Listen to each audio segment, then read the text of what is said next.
जे आजच्या ऑर्गनायझर आहेत क्रीडा प्रदीप मोराज, त्यांचा आज वाढदिवस आहे, तर त्यांना आमच्या सगळ्यातर्फे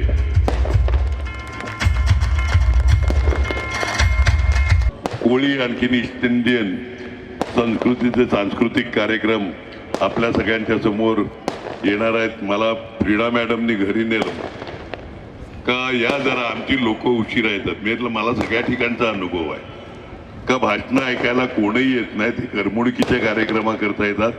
आम्ही गेल्याबरोबर इकडे गर्दी वाढायला लागेल, कारण का आमची भाषणं ऐकून ऐकून लोक कंटाळले. पण फ्रीडा मॅडम तुम्ही नंतर बघतील गर्दी इकडे कशा प्रकारे होईल. कन्सिस्टन्सी तुमच्या कार्यक्रमात राहून द्या. चांगले चांगले कार्यक्रम आपल्या इकडे लागले पाहिजेत. यांच्या त्याकरता टाळ्या वाजवा. हे 65 वर्ष आणि इतक्या चांगल्या प्रकारे तुम्हाला हेड्स ऑफ टू यू. खरोखर मस्त. तर कन्सिस्टन्सी ठेवा हळूहळू. म्हणजे आज वसईला कला क्रीडा करतो आपण, स्पोर्ट्स कल्चरल ऍक्टिव्हिटी. 90ला ज्यावेळी मी आमदार झाला तेव्हापासून आज 35वं वर्ष झालं गेल्या डिसेंबरमध्ये, आणि 55,000च्या आसपास पार्टिसिपंट असतात.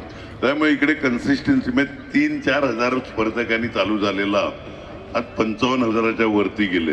तसं तुमची कन्सिस्टन्सी राहिली, दरवर्षी एक पिरियड आपला फिक्स झाला तर लोक परफेक्ट त्या दिवसाची वाट बघतात. त्या पद्धतीने तुम्ही करा. म्हणजे वर्षातला 26 ते 31 डिसेंबर जसं आमचं चालू असतो तसंच तुमचं पण एक पर्टिक्युलर पिरियडमध्ये केल्यावर सगळेच जण चांगल्या प्रकारे सहकार्य करतील. तुम्हाला मनपूर्वक शुभेच्छा, वाढदिवसाच्या पण, या कार्यक्रमाच्या पण, आणि तुमच्या भावी आयुष्याकरता पण. धन्यवाद.